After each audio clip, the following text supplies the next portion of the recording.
Hi beautiful souls, it's Tan here again today with another video on this channel for you, and today we're going to be talking about the magic to finding your life purpose. So if you've been following up with the channel and you like the content that I put out, you can support me on a platform called coffee.com by buying me a coffee, and the support that you provide me with will go into purchasing tools and equipment that I have to use to make this YouTube video for you guys. So I'll provide a link to that platform in the description box below and you can support me there. So there's a lot of questions out there about finding your life purpose. Most people are really looking to do something, make a big contribution in the world, and there's a lot of people out there who feel like there's a sense of mission, that they're here in the world to do something very special. The way that I like to approach your life purpose is looking at it from the perspective of being yourself. And this is actually not as easy to do as you might think, to simply be yourself. Because in that being, in that essence of who you are, there's so much about you that you're giving to the world. And you know, different people will have a different approach to this, but in the way that I've experienced this and in the way that I like to use, astrology and life purpose,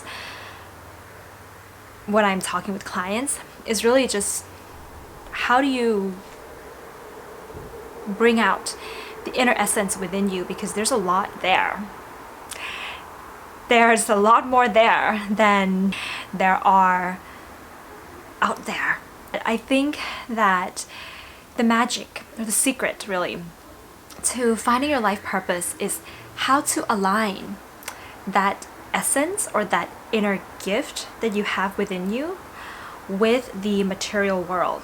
There's a particular way that you need to align, that you can align these two things, that when you do, there's magic that happens in your life.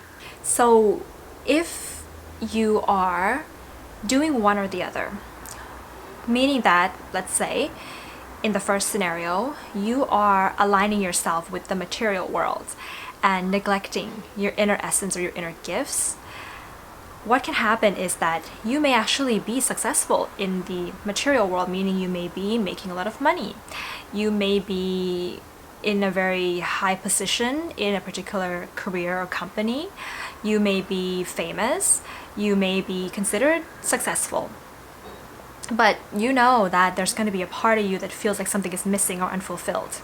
You don't know what that is. It can bleed out into, problems in relationships or bad habits or addictions and so on.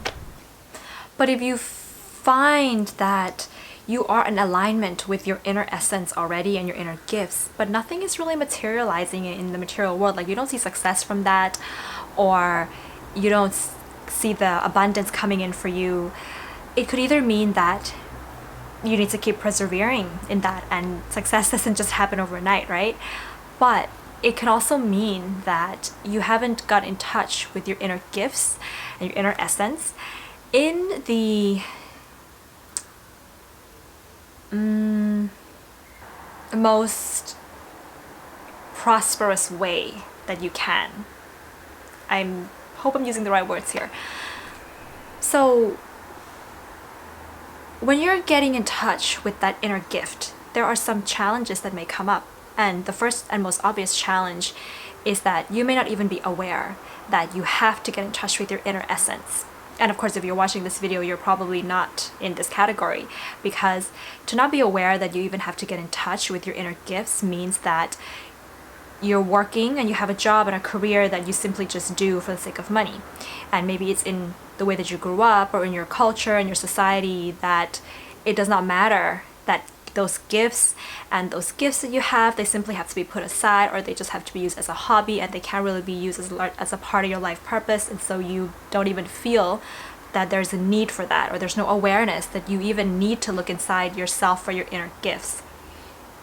That's the first kind of like challenge, which I feel like a lot of you guys out there probably don't have this. But the second challenge could be that there's a misperception when it comes to looking at your inner gifts. And the misperception, or the misconception here, the misunderstanding here, is that when you're looking inside of yourself for your inner gift, you are considered to be selfish, or it is a waste of time. These are the two main things that may come up. You feel that you just have to make a living, make a contribution in the world by working really hard, or by trying to get yourself in a really good position so that you can, make a contribution, try to climb the career ladder, try to be an influential person in public without needing to see what real gifts you have, because that is more selfless and that is making a contribution. But you see, the attachment to that mindset is kind of an attachment to the ego, which the ego is not a bad thing really, but an over attachment to the ego is, of course, can be selfish. So it's really like this balance of really using your inner gifts, but at the same time know that there's a bigger contribution that you have to make in the world, right? And so therefore we have a balance of ego and egolessness. But yes, so that's another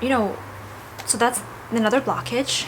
And the last and most difficult or challenging blockage to overcome when you're looking at your inner gifts, I feel, is when you feel a certain amount of resistance, even though you have an awareness that you need to look inside yourself, right?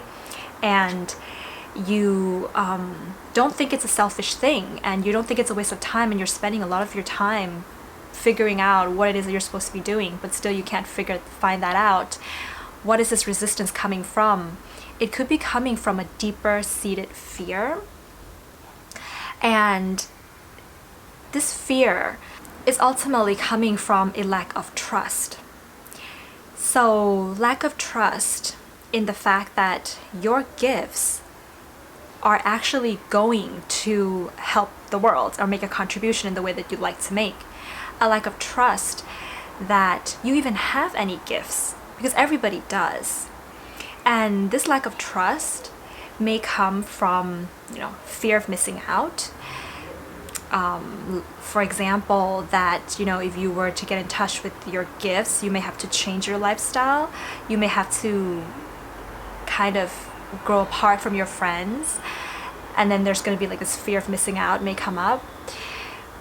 But also it can be coming from, a lack of trust that it's going to make money at all, because what you're seeing in the world is that you don't really see your inner gifts kind of mainstream, in the world. And so how are you going to even know that it's going to make money?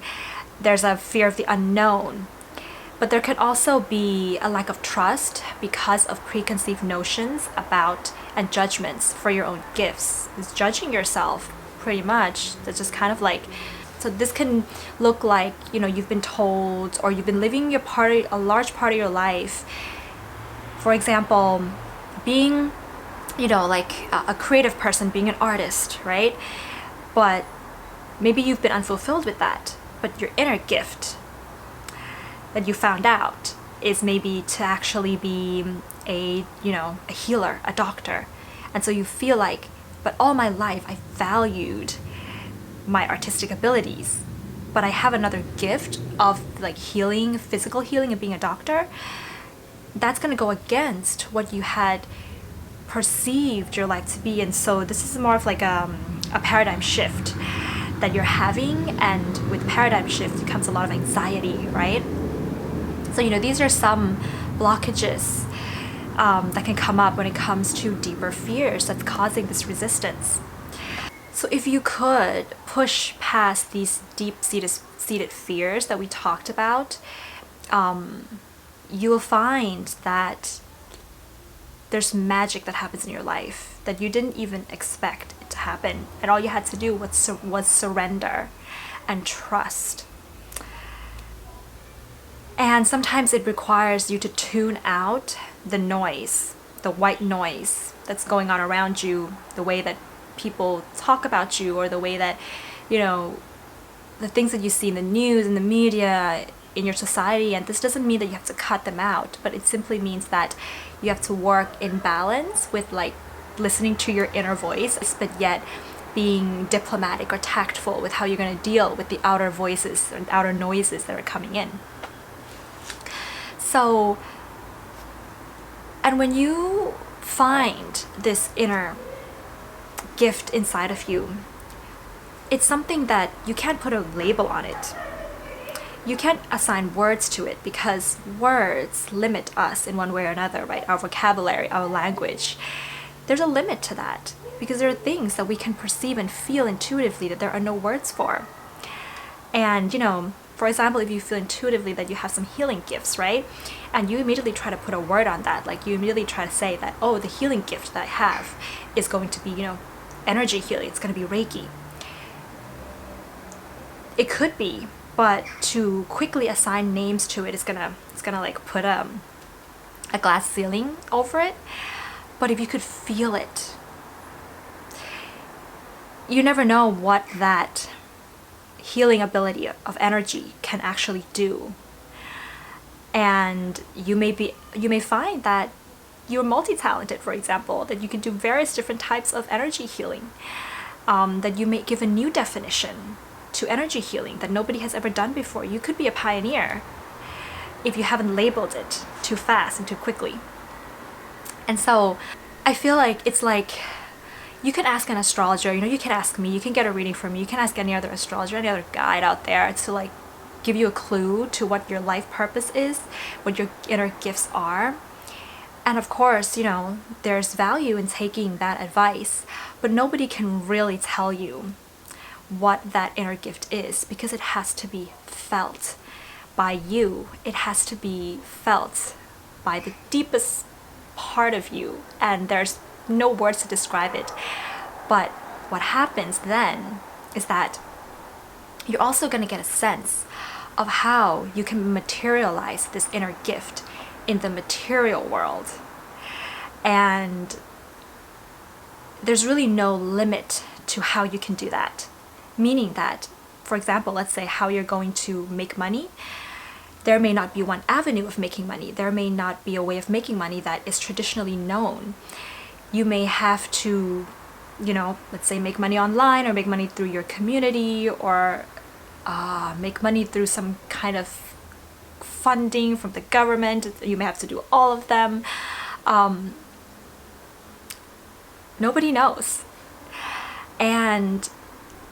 But you will know what it is that you have to do because it's going to feed into that inner gift that you have. And it will be the right alignment. I hope this kind of making sense. And for example, and when it comes to the material world, who are you going to network with? What channel are you going to use this gift through? Is it going to be an online channel? Is it going to be a channel in your community? Will you have to live abroad? How are you going to combine your lifestyle to meet with this particular inner gift and purpose that you felt? That's going to be pretty clear. It's going to be crystal clear, and it's not going to be something that is going to be more important than your inner gifts. It's going to be something that's going to feed in accurately in this beautiful synchronicity and alignment to your inner gifts. And that's the magic that happens, is that when you discover what it is that you're supposed to be doing with regards to your gifts, the other things outside of you, they aligned, they fall into place. This can even bleed into, love and relationships and other aspects of your life as well. So yeah, that's I just feel like that's something really magical there. And of course, the magic happens. But it's not that you will see the results right away, right? You will still need to do the work. You will still need to keep building it. You will still need to keep persevering so that the results appear for you, because we are living in a time and space dimension, and things still do proceed in accordance with the time that we are seeing and that we are experiencing in this particular dimension of Earth here. So if you want to see the results of your life purpose or of the gifts that you're manifesting, you still have to work for it. You still have to persevere and not give up. And the results, they will slowly manifest as that contribution that you've been looking to make. They will ultimately make a contribution to the world because you will be giving something that is original, that is really you. You can give something that nobody else has given yet in the world. Or maybe you'll be, bringing a new dimension to something that already exists into the world. And that's what we all need right now, right? We need something that's going to be bringing another perspective to what we already have been doing for so many years in our society that may be outdated, or they may need to be updated. In this age of Aquarius, we're needing that update, right? So yes, beautiful souls, I think that's going to be it for this video in the magic to finding your life purpose. If you have anything you'd like to share, do comment in the comment section below, and I love to read your comments. And I do, of course, astrology, birth chart readings, synastry, relationship readings. All the information is on my website. You can check that out. Yes, and if you like this video, give it a thumbs up and hit the subscribe button if you haven't. If you already subscribed, then thank you very much for coming along. I will see you very soon. Bye!